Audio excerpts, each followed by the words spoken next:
दोस्तों ये है पंजाब का बड़ा ही प्यारा और हिस्टोरिक जिला रूपनगर, जिसे पहले रोपड़ के नाम से भी जाना जाता था।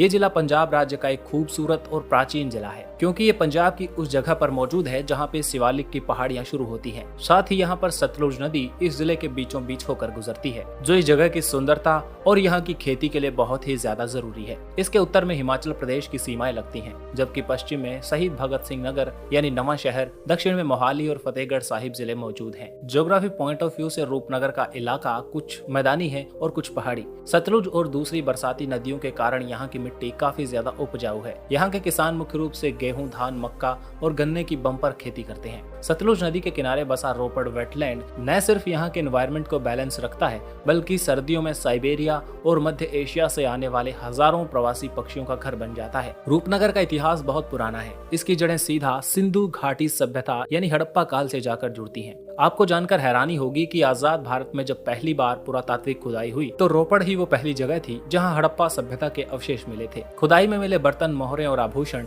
ये साबित करते हैं कि हजारों साल पहले भी यहाँ एक बहुत उन्नत सभ्यता बसा करती थी। इतिहासकारों के मुताबिक 11वीं सदी में राजा राकेश्वर ने इस शहर की नींव रखी थी और अपने बेटे रूपसेन के नाम पर इसका नामकरण किया था। बाद में बोलचाल में इसका नाम रोपड़ पड़ गया, लेकिन आजादी के काफी समय बाद इसे दोबारा इसका पुराना गौरव लौटाते हुए रूपनगर का नाम रख दिया गया। ये धरती एक और बेहद अहम ऐतिहासिक मुलाकात की गवाह है। साल 1831 में शेरे पंजाब महाराजा रणजीत सिंह जी और British governor general Lord William Bentinck के बीच सतलुज नदी के किनारे एक विशाल पीपल के पेड़ के नीचे एक अहम संधि हुई थी। लेकिन रूपनगर का सबसे गौरवशाली इतिहास जुड़ा है आनंदपुर साहिब से, जो इसी जिले का एक प्रमुख शहर है। साल 1699 में बैसाखी के पावन अवसर पर सिखों के 10वें गुरु श्री गोविंद सिंह जी ने यहीं पर खालसा पंथ की साजना की थी और पंज प्यारों को अमृत छकाया था। इसलिए ये जिला पूरे विश्व के सिख इतिहास में एक बेहद मुकद्दस और ऊंचा दर्जा रखता है। साल 2011 की जनगणना के अनुसार रूपनगर जिले की कुल आबादी 6,84,000 के आसपास है। जिले का समाज काफी पढ़ा लिखा और जागरूक है, जिसकी गवाही यहाँ की साक्षरता दर देती है, जो करीब 82% से ज्यादा है। धार्मिक जनसांख्यिकी की बात करें तो इस जिले में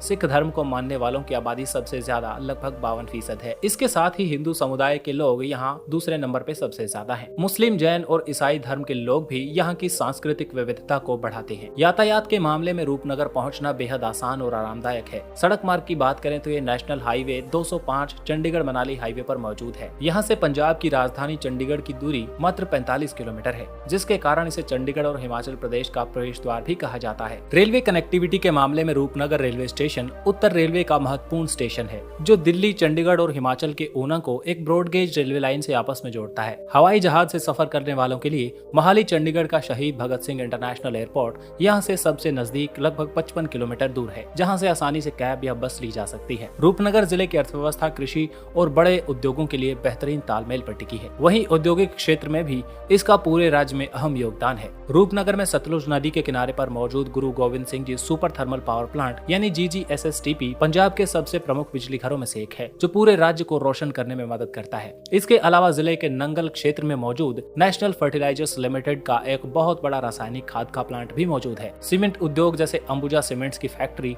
टेक्सटाइल और फार्मास्यूटिकल कंपनियों ने भी इस जिले की अर्थव्यवस्था को काफी मजबूती दी है। हाल ही में यहाँ IIT रोपड़ भारतीय प्रौद्योगिकी संस्थान की स्थापना होने से ये शहर शिक्षा और रिसर्च के क्षेत्र में भी तेजी से भारत के मानचित्र पर उभर रहा है। पर्यटन के लिहाज से देखें तो यहाँ पे बहुत सारी जगहें ऐसी हैं जो धार्मिक और वैसे भी कई मामलों में लोगों को अट्रैक्ट करती है। यहाँ पर तख्त श्री केशगढ़ साहिब, विरासत खालसा, भाखड़ा नंगल डैम, रोपड़ वेटलैंड और आर्कियोलॉजिकल म्यूजियम मौजूद है। दोस्तों आज की वीडियो में इतना ही। अगर ये वीडियो आपको पसंद आया तो लाइक करें और अपने शहर के बारे में ऐसे ही कहानियां सुनने के लिए चैनल को सब्सक्राइब करें। धन्यवाद और जुड़े रहिए एक्सप्लोर वायरस के साथ।